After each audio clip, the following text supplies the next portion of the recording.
Welcome to another awesome episode of Rub a Dub. I'll be your host. You can call me Rob. I am a very mild mannered, medium average man, and I give you my commentary of the news that affects my world in and about Toronto. It goes a little something like this. I give you three quick stories. You enjoy and give me your point of view. Alright, my first story is on Herman Cain. I don't know why I said it like that, but Herman Cain is a complete imbecile. I don't know why I hate the Tea Party so much. But now that I found out that Herman Cain represents the Tea Party, or was very big with the Tea Party, I kind of understand why I hate them. I also understand that he, up until this week, which today is Wednesday, November 30th, 2011, he was the front runner. Now Newt Gingrich is the front runner, closely followed by Mr. Herman Cain and Mitt Romney. We can't forget that asshole. But what's happening with Ron Paul? Seriously, I don't really care as much as maybe most Americans. Since I am Canadian, most of this does not affect me. And I gotta admit, it is interesting how literally crappy these delegates or representatives or possible future GOP winners for the Republican Party. I have to admit, this is laughable how pathetic they are. And I gotta admit, I would only vote for Ron Paul, which I don't think will ever happen. I don't think anyone takes him serious. Maybe it's the fact that he looks like he's Old Man Winter, or possibly the fact that he just will never win. I don't know. Maybe it's a curse that was put on him at a very young age by a evil witch. I don't know, but whatever it is, it's definitely not the last one. I made that up. But whatever it is, Ron Paul is the best representative candidate for the job, but he will never get to be taken seriously.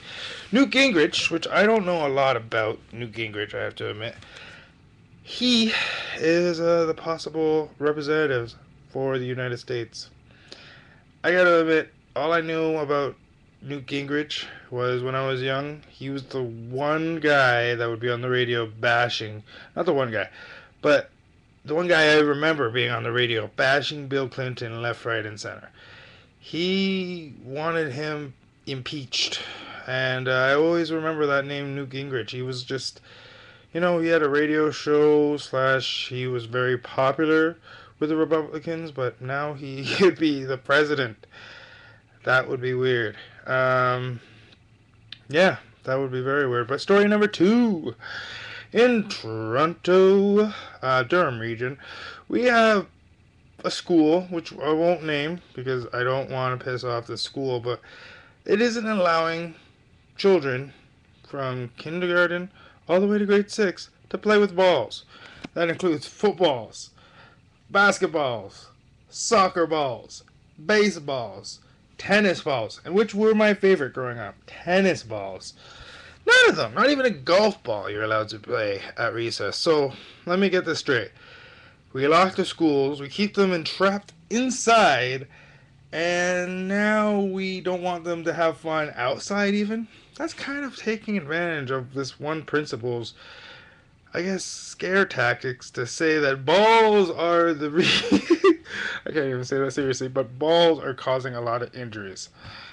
I'm not bringing this up because it's funny. Actually, I kind of am. I'm bringing it up because only in Canada would there be a principle that would eliminate the use of all recreational balls by the students, causing obese, ugly children.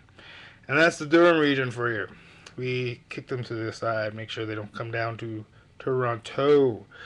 Anyways, no, that's a sad, hilarious, and at the same time puzzling story coming out of the Durham region in Ontario, Canada.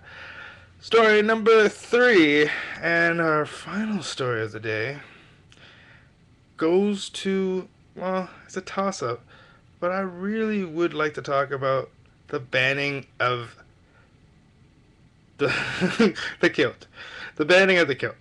I would love to talk about this. I would love to schools in Catholic schools in Ontario have always proposed banning kilts, and it was in the newspaper recently, and I read about it, and they're exhausting more energy on disciplining the actual length of the kilt that they just said, you know what, a pox to all these kilts. I'm tired of people hiking them up, which basically the women, according to the article, the women would basically just roll over the, you know, the hem, not the hem, the waistband. Just roll over the waistband of these kilts. And I have to admit, just get rid of them. Like seriously, limit them to only sexy shops and raise the cost of kilts everywhere. Kilts would cost twice as much if they were banned at all Catholic schools, because that's where people get them now. They get them from Catholic school wardrobe slash outlets that dress these people in their uniforms. And I have to admit, just a pox on them, literally. I've seen them in so many porns, which I'm not complaining about, but I have. I've seen them in a lot. And they bring it back about a bad negativity for children at such a young age. So I just say, you know what? Get rid of it. It causes more trouble, but you'll still be able to find them at your local kinky slash triple X shop where you get dildos and other sex supplies. And that's it. Talked about kilts, talked about Toronto and the lack of balls in some schools, and I forgot what my first story was, but I'm pretty sure it was important. Of course, presidential candidates in the United States, not very important, but gotta talk about it. You've been doing with the best. This has been another episode of Rub a Dub.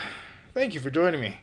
You can now re-enter the YouTube universe.